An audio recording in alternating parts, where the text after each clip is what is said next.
When we read literature, we're often searching for something, a new idea, a new perspective, or even a deeper understanding of ourselves. This semester, one theme kept appearing across all the texts we've read: the self and the unknown. How do we fully understand people who are different from us? How do we confront experiences that can't be fully understood? And how does American identity shape the way writers explore these mysteries? Hi, my name is Elias Tovar, and today I'll be looking at 4 texts: Benjamin Franklin's Remarks Concerning the Savages of North America, Edgar Allan Poe's The Raven, Emily Dickinson's I Heard a Fly Buzz When I Died, and Kate Chopin's The Story of the Hour. Together they explore the unknown in completely different ways, and reveal hidden layers to the self. Let's begin with Benjamin Franklin.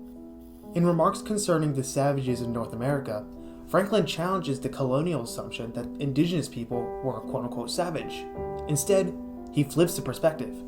The so-called savages, he writes, are often wiser, more respectful, and more rational than the Europeans judging them.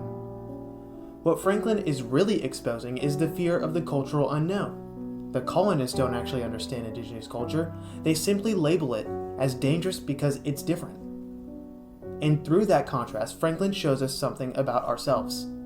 It is easier to judge the unknown than to try to understand it. Franklin's essay suggests that confronting the unknown in other people expands our sense of self. The more we learn about cultures different from our own, the more we uncover the biases and limitations we didn't realize we had.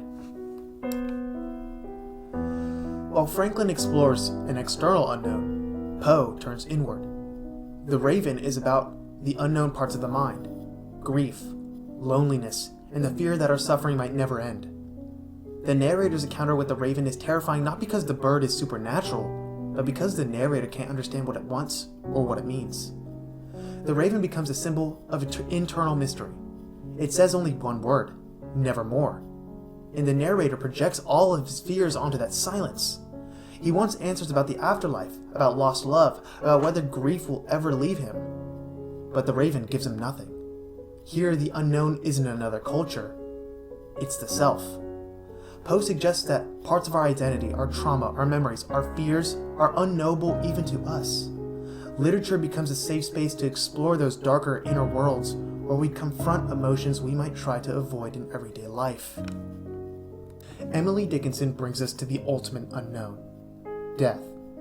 In I Heard a Fly Buzz When I Died, the speaker describes the moment of dying, but instead of a heavenly version or a sense of peace, we get something strangely ordinary: a buzzing fly. The poem disrupts expectations. Death isn't glamorous, it isn't holy, it isn't even meaningful. It's confusing, it's blurry, and it's anticlimactic.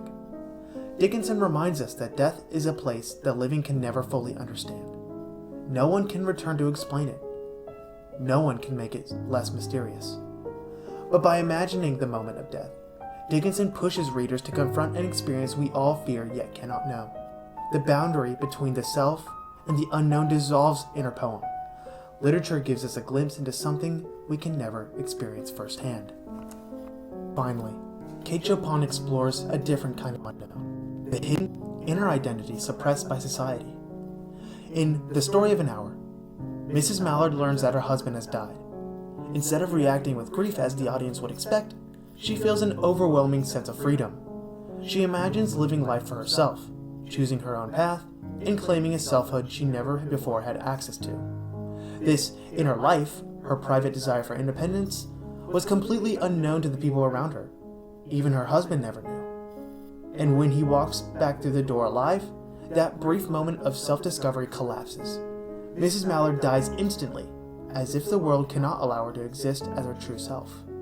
Chopin's story reveals how American society, especially in the 19th century, limited women's identities.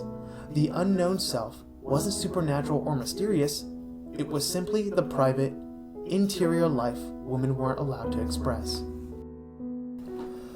Across these 4 works, we see the same theme from completely different angles. Franklin shows us the unknown across culture. Poe shows us the unknown within the mind.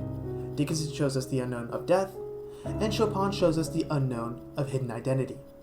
Each author uses literature to explore something that cannot be fully known, whether it's another group of people, an emotion we can't explain, an experience beyond life, or a part of the self society forces into silence. Together, these works reveals that understanding the unknown is essential to understanding ourselves. And even though we may never fully grasp everything about other people, or even about our own identities, literature gives us a place to explore those mysteries safely, honestly, and creatively. In that way, unknown isn't something to fear. It's something that helps us grow. So I want to leave you with this open-ended question. When we encounter the unknown, whether in literature or in life, how willing are we to let it change who we are? Thank you for listening.